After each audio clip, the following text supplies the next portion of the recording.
on the spot, I'm going to put you top 5 pound for pound Misfits fighters. Gib, Dean the Great, Julie Poker, AT, El Brook. No KSI in there. The 20 Ounce Gloves, the Shark Tank. I'm hearing so many sources. Leon, I need you to tell me the truth. What really happened? The sad thing about it is, you know what's sad? It's like, it feels like, bro, like, how's man fallen from so high?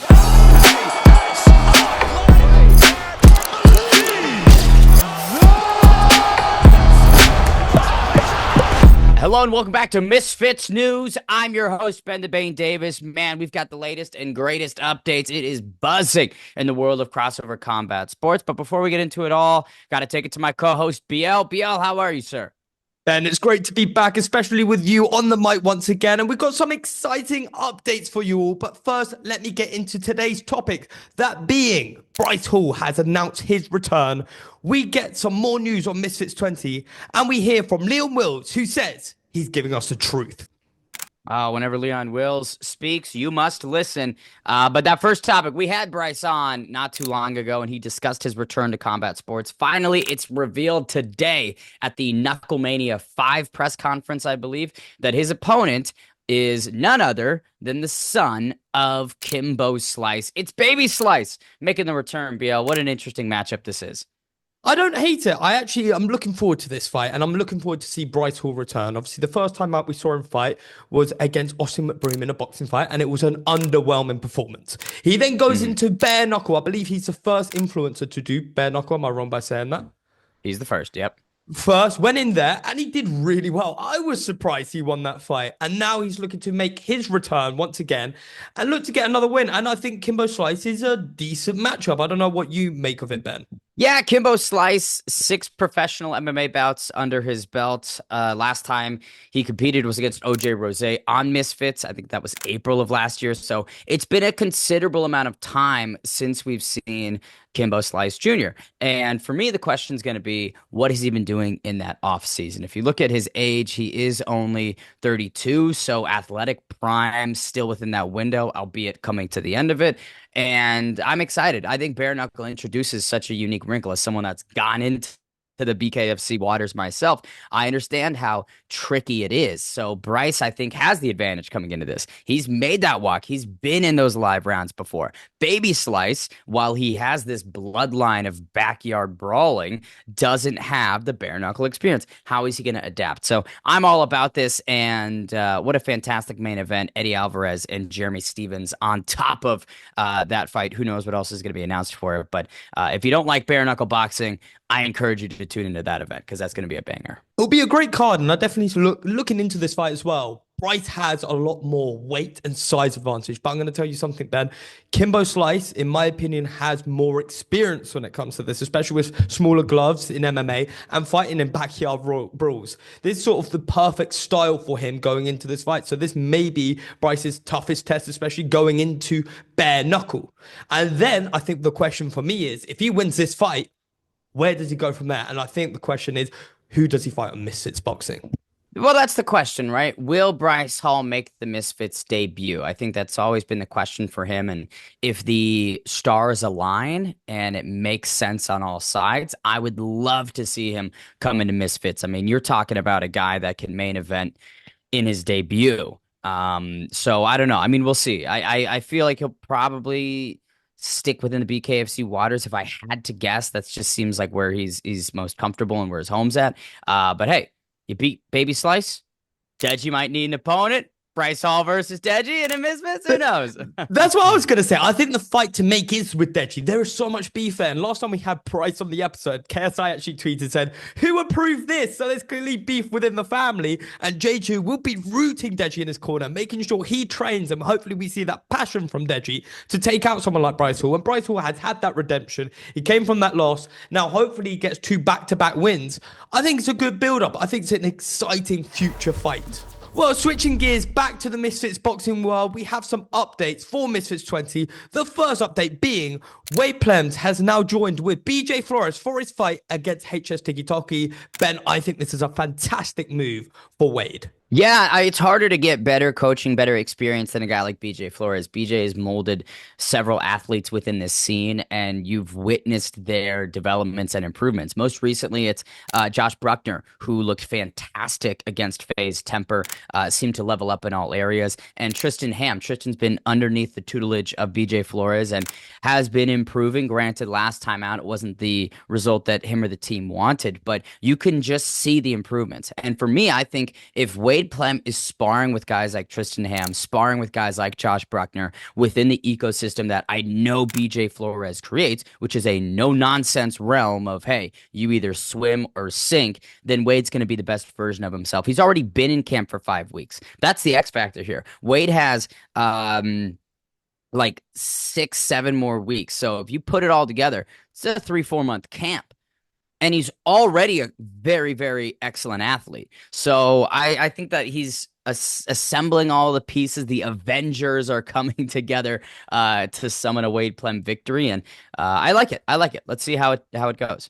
Talk about a great coach in your corner. BJ Flores is so good for the fundamentals when it comes to boxing. I mean, his experience alone helps these fighters so much. I mean, he has fought some of the biggest names in boxing. So seeing him go into Wade's corner, I think he's going to give him the best advice going into this fight. And especially, as you say, some of the fighters that he brought onto Misfits, their fundamentals improve massively. And that's what Wade needs in this fight, is fundamentals. He needs to know how to pop that jab, how to get HS tiki-toki out of there, and also avoid those big swinging punches. However, I want to move on slightly there, Ben, and talk about another fighter that's rumored to be on Misfits 20, Roman Fury. He posted a story of him saying he's 6 weeks away from a fight, which is exactly the date when we see Tommy Fury and Darren Till on in Manchester. Now, does it not make sense to have Roman Fury on this card?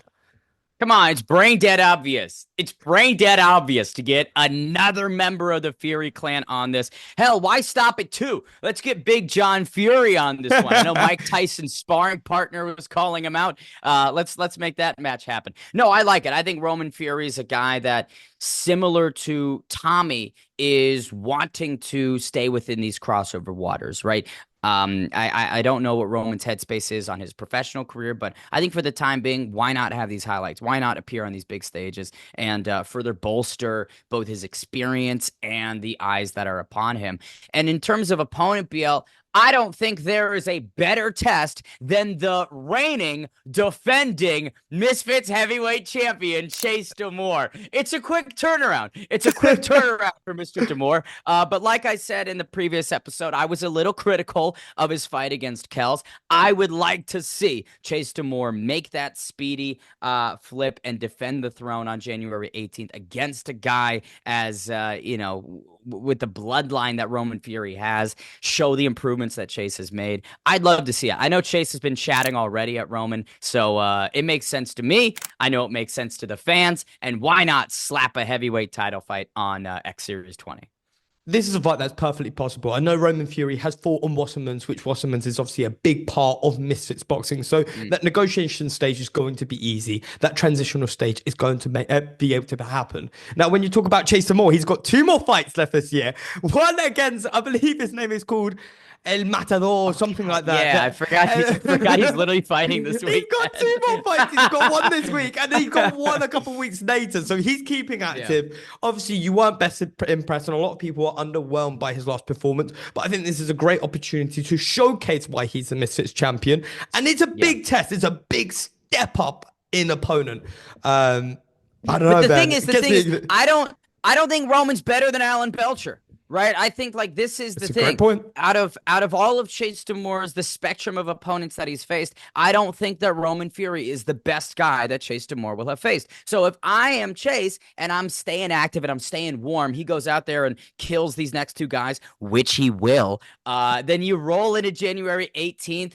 Lubricated. I don't know if there's a better word for it, right? You're warm. He's not on the shelf. He's still actively competing, right? Heading into what could be a fun fight week in Manchester. So I think that given that Roman Fury is not going to be his biggest problem in the ring, given the fact that he's staying active and keeping within this competitive mindset, it's perfect.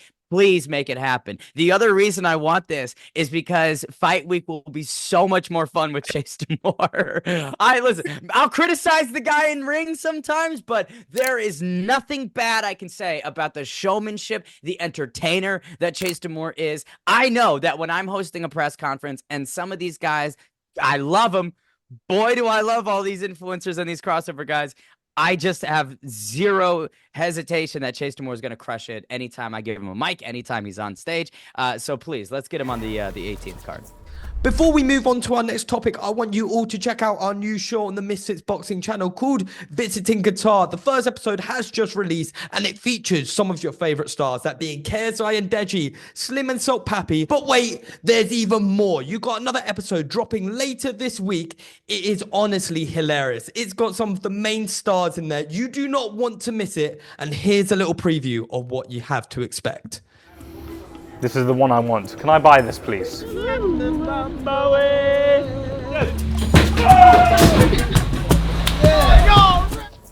Well, something we can examine is something Kala said, which is KSI has a press conference potentially later this year, announcing his opponent coming up in Q1 of next year. Yes or no, are we getting a JJ announcement this year? Yes, we will, this year. There's rumours that we would do it only at the show in January, but no, it's this year. And he also said, and he stated that his opponent has never fought on Misfits. Now, there's a lot of questions. We actually interrogated. We don't know whether there's a press conference or not. I can tell you from my behalf and from Ben's behalf, we don't know what's going on there. But I think the key points there are KSI's opponent never fought on Misfits. So this is a new, fresh face. Off the top of my head, and I've said this many times this year, but Luke Rockhold would be an interesting one, and he's never fought Misfits.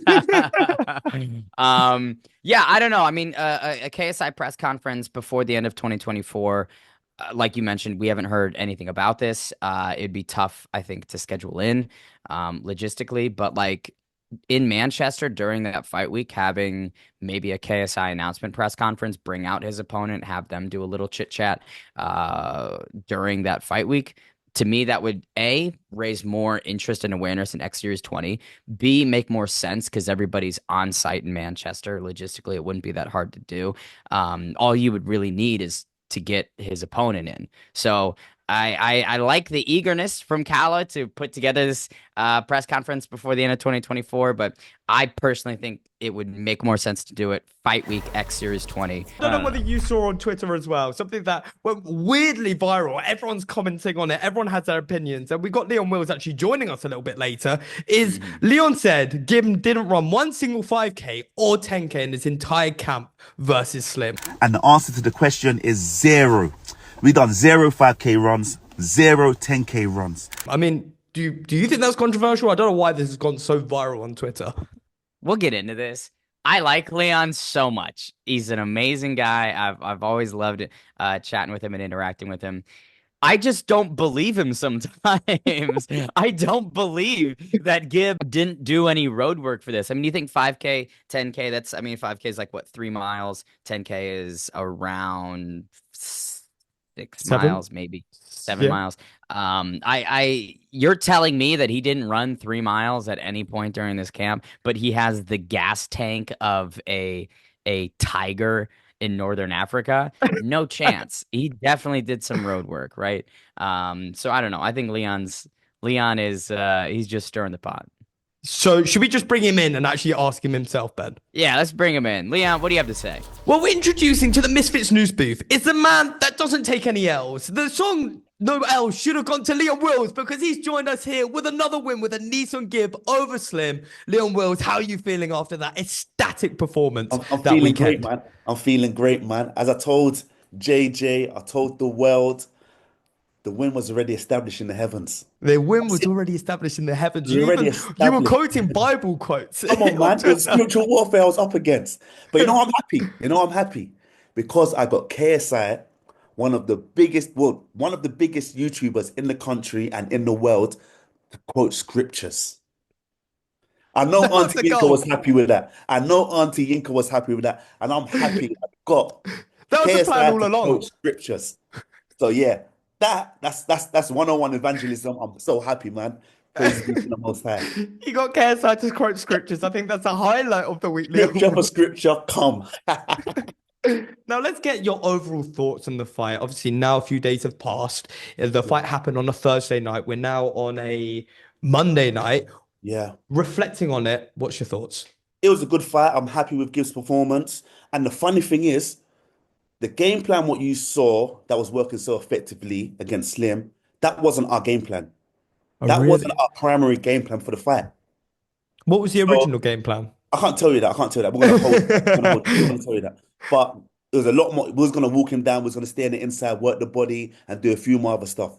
But I said, you know what? For the first couple of rounds, just be in and out, so we can manipulate the distance. We can't let Slim set his feet and etc. Because we knew range was in Slim's favor, and we didn't want him to try. Usually, taller fighters will try and find their range early and keep you on the outside, or keep you at range, keep you at bay.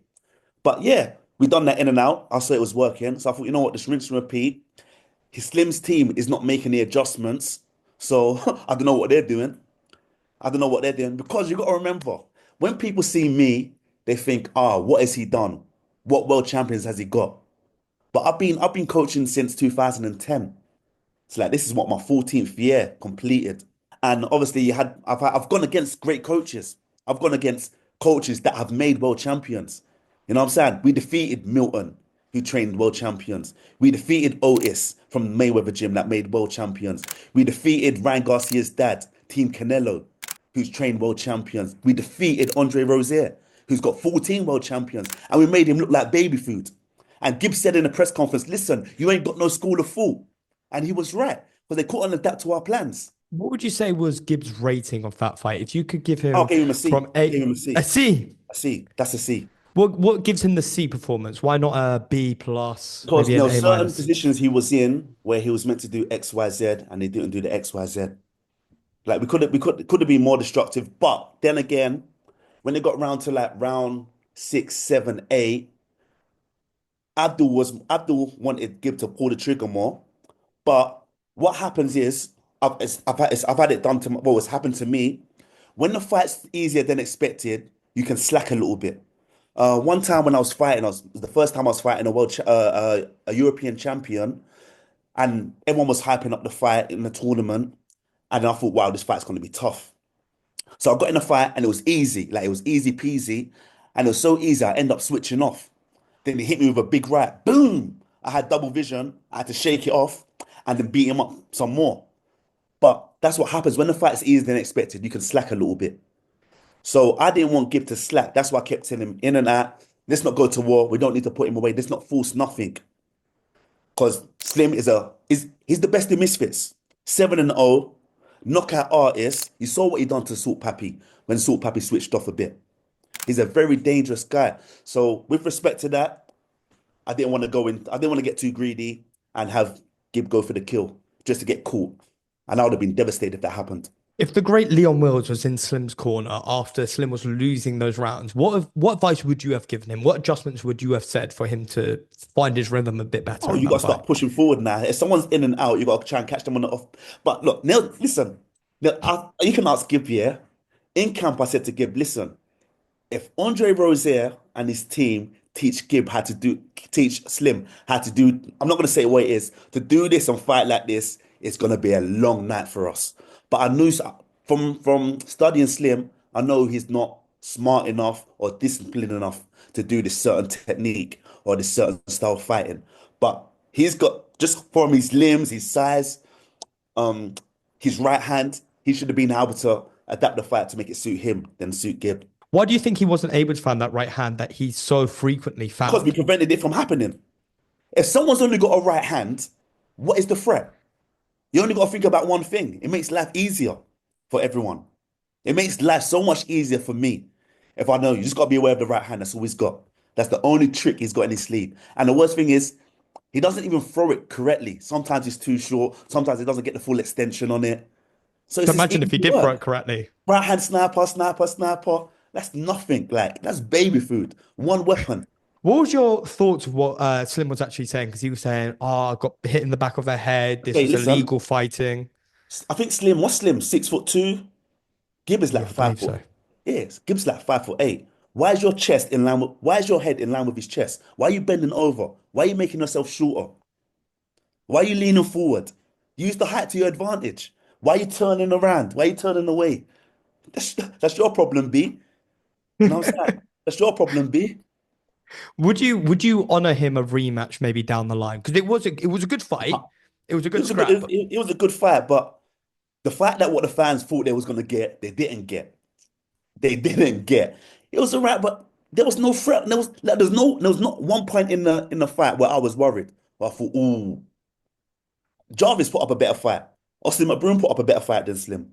It's very good points. It's very good points. And Leon, I think the last sort of words I want to give on this fight, especially, is what was your reaction to when you saw KSI commentating and giving those negative words Ah, that was towards Gib? disgusting, man. It was bad. It was bad. But obviously, I'm in the fight. I'm in the fight, so I can't hear JJ. But for the viewers at home, they all left their comments in the on the YouTube channel. So yeah, it was bad, but it is what it is, man. Do you think it's It is real? what Do it you is. think do you think he's actually means what he's saying, or is he creating a storyline here? I don't know. I don't know. I don't know. I don't know. But you saw what happened on Media Workout Day when I spoke to JJ and the truth was revealed. So that's it, innit? Me, I'm a man of truth. Like, it is what it is, innit? It is what it is. It is what it is. You're a man of truth, and there's a lot of rumors going around of what happened in the spa. Yeah. Uh, the 20 ounce gloves, the Shark Tank. I'm hearing so many Yeah. sources. Leon, I need Yeah. you to tell me the truth. What really happened? Talk to me Bro, the I series of mentioned it at the events. Media Workout and you saw. I told the world what happened and JJ agreed to everything. He know on what line. I said, listen, let's tell the truth. I said, JJ Tilly, let's tell the truth. But the sad thing about it is, you know what's sad? It's like it feels like bro, like has man fallen from so high to take a sparring as a badge of honor? Like, but that's how I know the Tommy fight has really affected his team because his team was the one who started the lies. I think Alexis said that we gave JJ 20 ounce gloves, we gave let Gib stay in 16 ounce gloves. Then he changed his story again. Like you can't come into interviews and lie because your lies will get exposed. And I don't see the point. I don't know why you're lying. I don't know why you're lying. If everything's going good in the camp, they're beating up everyone, they're doing this, they're doing that. Why are they holding on to a spar with Gib? I don't understand. It's true. And I mean, I actually spoke to JJ after the event as well. And he actually told me, he said, if Gib goes through AT, if he goes through Sok Papi, he'd actually face Gib in the ring. Is that something you'd be against, obviously, with their past and you haven't been in JJ's corner? Listen, the thing is, they're two different weight classes, and JJ's not our M Bison. JJ's not on the top of the pyramid for us. His M Bison is Tommy Fury, so he needs to go and get his get back with Tommy Fury. That's what he needs to worry about, Tommy Fury and Jake, not us. You know what I'm saying? Just the other day was King Crab. Just the other day was Crab Gang. You know what I'm saying? In Fight Week, people was posting crab this, that, crab that. But listen, see crabs, they eat everything. We are hungry. Crabs eat everything. We are scavengers. We're hungry. And you speak about where you guys go, especially in the future, after a fantastic performance like that. Where do you want Gib to go next? What is his next Uh, challenges in the boxing world? to be honest, see, in fight camp, before fight camp, he was on a thing where this is my last fight. That's what he. But then when you win, it's that aura, that It energy you get returns. from winning. It's like everyone loves the winner. Like I don't know, the buzz returns, the hunger returns. Everyone likes to feel a victory. So I don't know. I don't know yet. He's gone traveling. I'm taking time out. Well, after Vidal's fight, I'm taking time out. Got family. My little daughter's 6 weeks here, 6 weeks old. So I've got to spend time at home and do things. I've got holidays booked for next year. So we're just gonna chill for a bit. And then after we'll talk about what's next. Absolutely. And I can't wait to see Gib back in the ring. But Yeah, I want to everyone sort can't of wait. everyone can't wait because he is a massive draw. I think he proved that this week as And you well, know what? especially with the He's energy he funny, brought. man. He's funny, He's man. so funny. He's so funny. He's hilarious, that guy. that the content that hasn't come out yet, I don't know whether it'll be out by now. Some of the content I recorded with Gib, he had me dead. He wanted to rental Mans' money. He wanted to take down Misfits. And I think, especially after winning that fight, he really made a statement. But I want to sort of But no, summarize and stop, go. stop. But what I need to let the Go for world it. know as well. See, Gib, he's beat Misfits champion Jarvis. He beat Misfit champion Jay Swingler. He's beat Misfits best top sniper, the hitman Slim. Bro, like, he's the top dog. Who's beat as many champions as Gib in the scene? It's true. Who's defeated as many world champion coaches in the scene? Team, tell me, people out there, tell me. Who's come against any world champion coaches in the scene and won? I don't think any of these guys. And do you know how Gib did it? He used the Leon Wills Come on, training man. program. LeonWills.com, man. LeonWills.com. Level up, buy a training program. Be the best version of you, and I can help you get there. Let's go. Now, let's talk about that Misfits 19 event. Was there any other fights, apart from obviously Gib, that surprised you? I mean, obviously for me, one of the highlights of the night was Salt Pappy's incredible performance. Salt Pappy versus Kenny was the highlight. And it was a funny one because during fight week and stuff, when I'm walking around the hotel, I can see Team Kenny sort of intimidating Salt Pappy's team and whatnot. And I think they sort of burnt themselves out. They was overhyping the fight.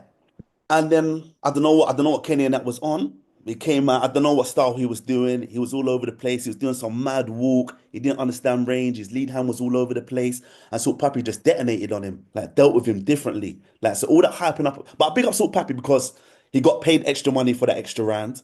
And then he got the knockout bonus. So yeah, he's got a good Christmas ahead of him. Where did King Kenny go wrong? Because I believe he found his rhythm quite quickly. And then obviously that big shot landed. Where do you think he went wrong in that fight?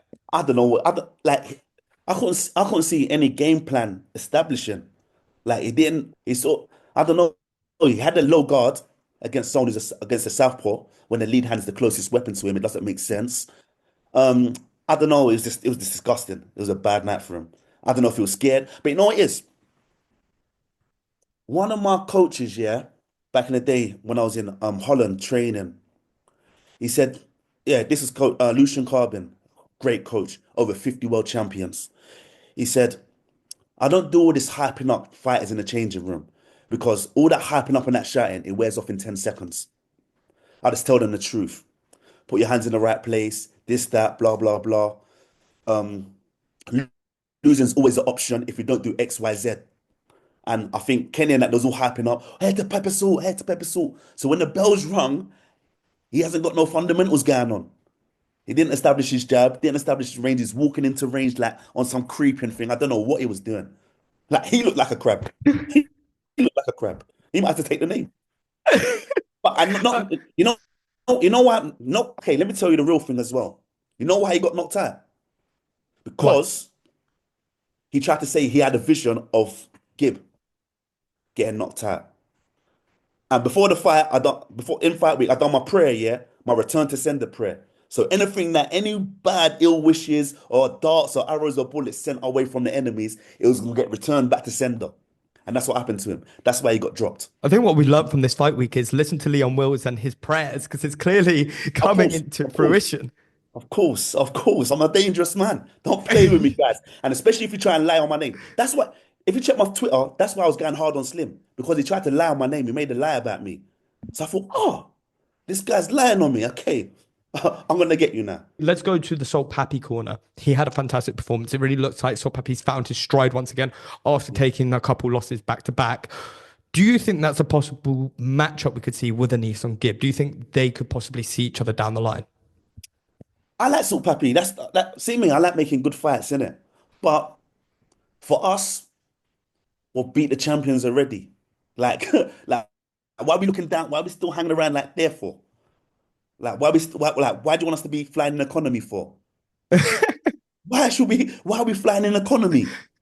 Like, he's got losses and whatnot. Obviously, I like his comeback and whatnot, but Slim's his M. Bison. Slim is his M. Bison. So if he beats Slim, would then guys, M. Bison's a the bit top more? guy in Street Fight. If you don't know Street Fight, M. Bison's the top guy, so you got to work your way up to fight M. Bison. Slim is Salt Pappy's M. Bison. If Salt Pappy was to beat Slim, would you then entertain it a bit more? Yeah, he's got Slim. Look, I'm not dissing Salt Pappy or nothing because he goes viral I see the Forbes and bare people reposting his knockout. I like Salt Pappy, but Slim is his ambassador and he can fight Slim. I want some big names, man. I want proper challenges, man. Bring some more world champion coaches into the scene because this is my realm. This is my jurisdiction. I am the big sheriff here. Talk to me about the shadow government. I haven't heard from the shadow Shadow. government for a little while. Leon Wills, what's going on behind the scenes? Is there any The shadow matchmaking you've been putting on? Yeah, no, we talk regularly, the guys. Yeah, me and the small council, we talk regularly. I think we should have a video coming out. Well, we're gonna film something this week. Okay. Obviously we've got the awards for the end of So year. you got me and Ben one. I'm hoping, no? Yeah. Hope so. So yeah, it was just refining who's on the list and whatnot. And any exciting matchups that we possibly could have? I mean, I don't know if you have a rough plan of what's going into next year. I've heard obviously Misfits MMA. Obviously, we have now the Tommy Fury and Darren Till fight. Is it? And obviously Wade as well. We need to talk about the return of Wade. Yeah, Wade coming back against HS. What's your reaction to that? Do you think that's a good matchup, Wade versus HS? No, I don't think that's a good matchup. In what regard? It's mad. I think Mams is setting his pit bull on Wade. Like it's gonna Mams is gonna get his his frustration out on Wade through HS. Do you think Wade stands a chance? And when this fight comes into fruition, how does Wade beat someone like HS who is so front-footed, so powerful, so strong? Okay, look, across the board when it comes to strength, speed, the fight inside them, it all goes in favor of HS. Wade needs to have discipline in his locker, discipline behind the jab, discipline in the footwork. And he's got I don't know if he can hit hard. I don't know if he can hit hard. I've only seen Wade do them little sparring videos with like Le'Veon Bell. And with Viddal as well. Yeah, and Viddal, and it didn't look good to me, like on my eye. But who knows? I think someone is going to be training hard and working hard. But is he just doing this as a sacrificial lamb just to try and get back in Misfits' good books? I don't know. That's the first thing that will come to my mind. A sacrificial lamb? Yeah. I actually saw just on Twitter just a moment ago, Keller has announced that we're going to get a KSI announcement this year of who will be fighting in Q1 of next year. Who would you like to see? I don't know if you know the opponent yet, but if you could matchmake him, who would you like to see? See, the thing is, I don't like to ask these things because I like surprises myself. I still like a fan of the scene and wait for a surprise. Yeah. But who would I like him to be honest, man, I want to see the get back against Tommy. That's what I would like to see. Get back against Tommy or the Jake Paul. I know Amir Khan was circulating. That name was circulating. I think JJ can beat Amir Khan. I just think he's a bit chinny. Some people's gonna say, "Oh no, Amir Khan, former world champion and whatnot," but I think JJ will just be too big for him. And how does he beat the likes of Tommy Fury and Jake Paul if those fights were to happen? The blueprint was there. Jake gave the blueprint when Jake fought Tommy, and Tommy hasn't got better over his last 5 fights. He fights the same. So the blueprint's always been there. His downfall in that fight was being too reactive and not proactive. That was his downfall. That's what I'm going to say. He was waiting too much. He gave too much respect to Tommy. Yeah. So it's more output, would you say? Could be output with the hands, could be output with the feet. Slow your feet down, move lateral. But he was just too reactive. He was waiting too much. He was just waiting too much. And on the topic of Jake Paul, obviously he fought the legendary Mike Tyson. Although it's Uncle Mike, it's still Uncle Mike Tyson. Yeah. What did you make of that fight? What was your? Did you have a chance to watch it? Yeah, I watched it. And what do you make of his? What did you make of it? Any improvements, or did you say? To be honest, I didn't see any improvements from Jake. I didn't see any improvements. Nothing to make me say, "Oh wow," or he's ready for the pro boxing cruiserweight division or anything. I didn't see any improvements from him. What do you think Jake should do next year? Because he said he wants to fight the likes of Canelo. He said he wants to fight the likes of Pertabiev as well. I mean, you have the biggest name calling him out right now. Jake's a money man, isn't it? He's a money man. I think because he knocked out Woodley, that's what holds him up a bit more. Because that knockout was a good knockout. It was a great knockout. That was a great knockout. So yeah, I'd like him to fight JJ. I'd like that fight to happen next year. At what weight would you say? Pardon? At what weight? Because that's right now that's a discussion. Mams is saying flip a coin. Jake is saying 192.5. JJ is saying 187.5. You were in JJ's corner. What weight do you think is optimal for both fighters here? This is what makes me think, yeah, both fight camps are nervous. Because if you just believe that your fighter has has more skill or better skill or is more coachable, I don't think the weight should be as much as a factor because they're sort of similar, the same size. I don't think one's sort of mad stronger than the other or whatnot. They're similar heights. So if you believe that you've got the skill and the game plan to beat XYZ, you can fight at cruiserweight, you can fight at 187, or just put like a rehydration clause on the cruiserweight. I hope that fight comes to fruition. I actually get a lot of hate every time I bring it up on in the video. So I'm gonna move on from that Jake Paul and KSI fight, and I'm gonna move back to Misfits 19. Deji's performance. There was a lot of criticism. Deji actually posted online and he said, I'm not happy with that performance. I need to start taking boxing seriously. Now, what was your assessment of it? Obviously, you trained Deji beforehand. Yeah. You were helping him get into shape. Then there was this whole ab situation. Can you talk me through the career of Deji right now? It's a thing where what people need to understand is that boxing doesn't start just in fight camp. You're meant to be training in the off season. Fight camp is a place where it's where you sharpen your tools and you work on strategies. You don't work on getting fit. Deji needs to train in the off season and go into fight camp ready to prepare for the fight, not to lose weight, to get fit, prepare for your opponent, and XYZ. So with him, it's down to him. It's Deji versus Deji. That's all it is. It's Deji versus Deji.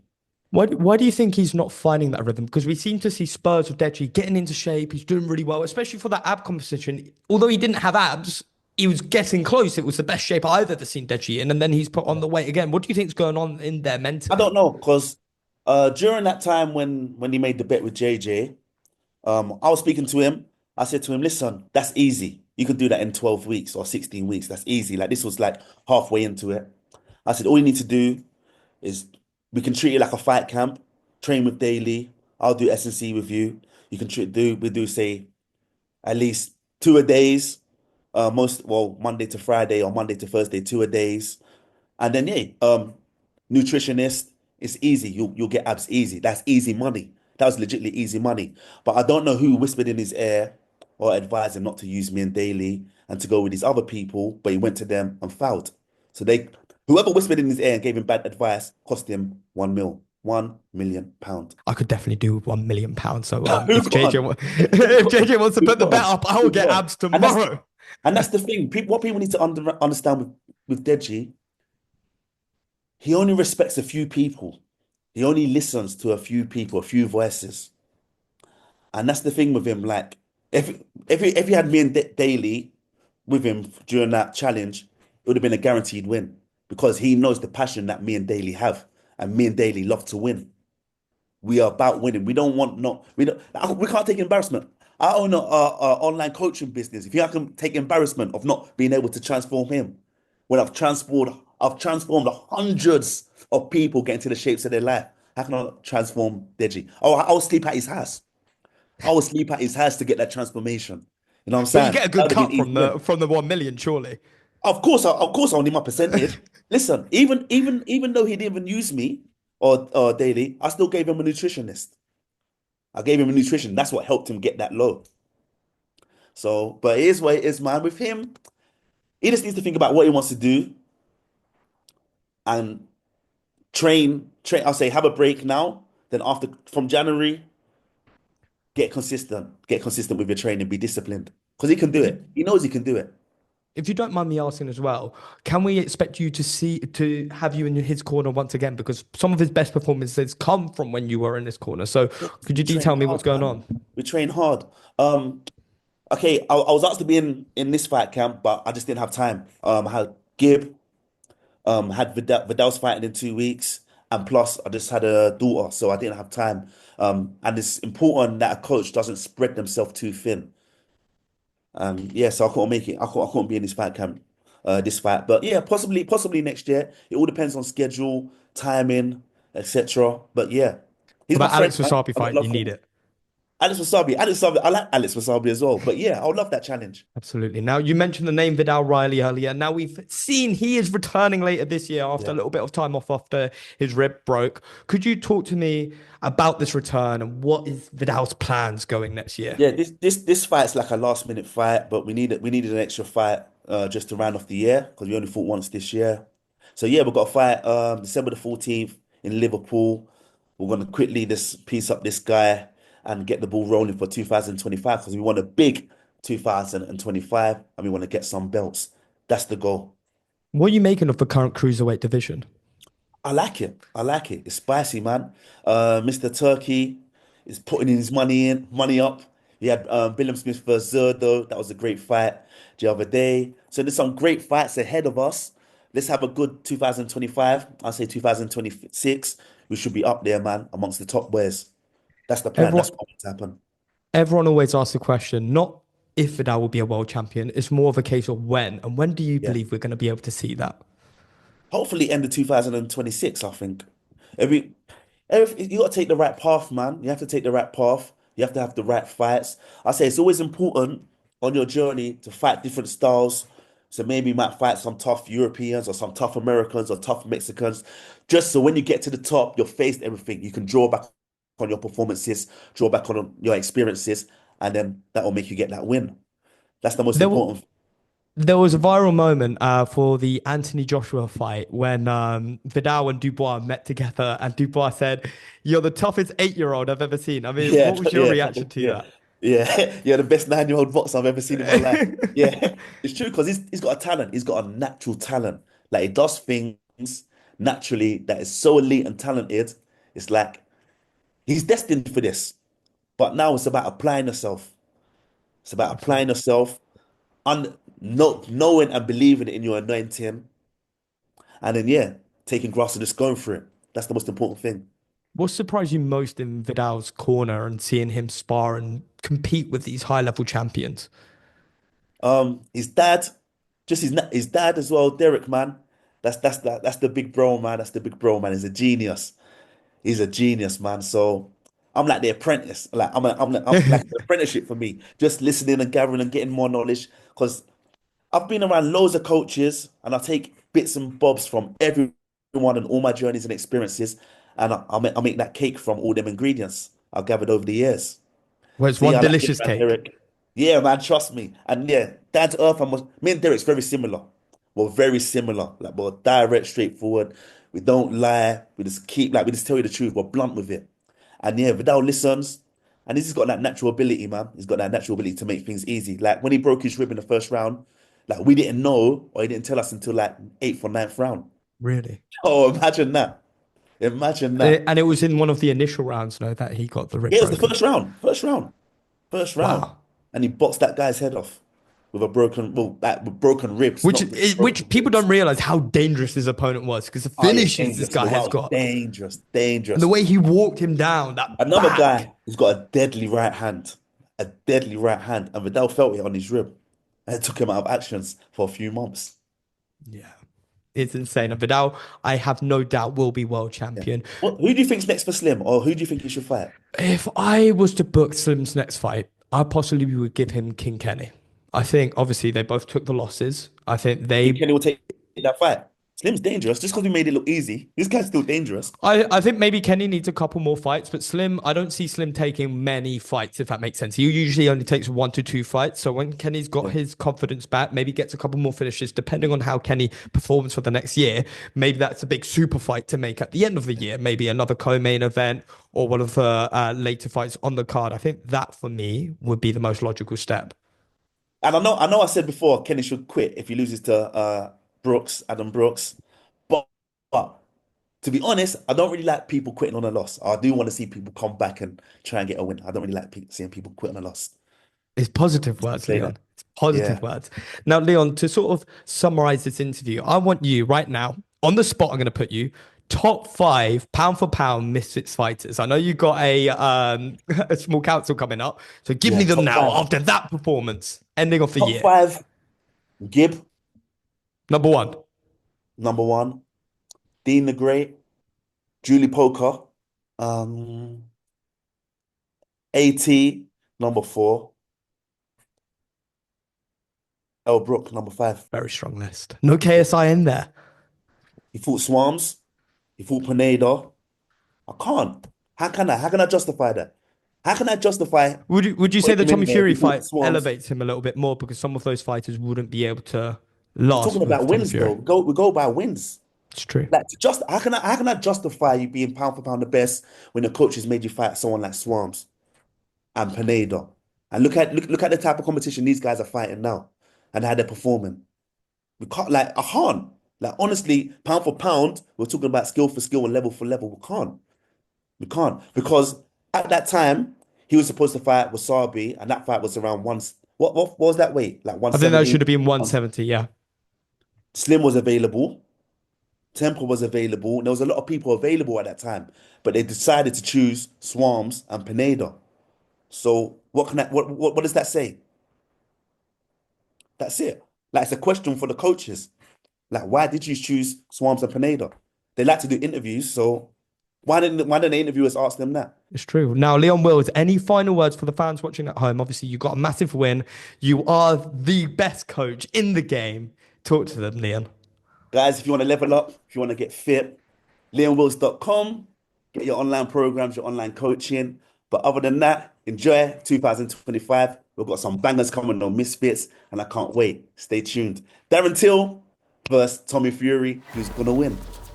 Well, it's great to always have Leon Wills on the channel. He's a ball of energy. I absolutely love having Leon Wills, especially to interview him. He has so much knowledge. But something that surprised me, I asked him for his top 5 pound for pound in Misfits right now. He said all the names. He said Gib was first. He put Julie Pocker in there, El Brook. But a name he was missing was KSI. And he said KSI doesn't deserve to be there right now. Ben, what's your opinions on that?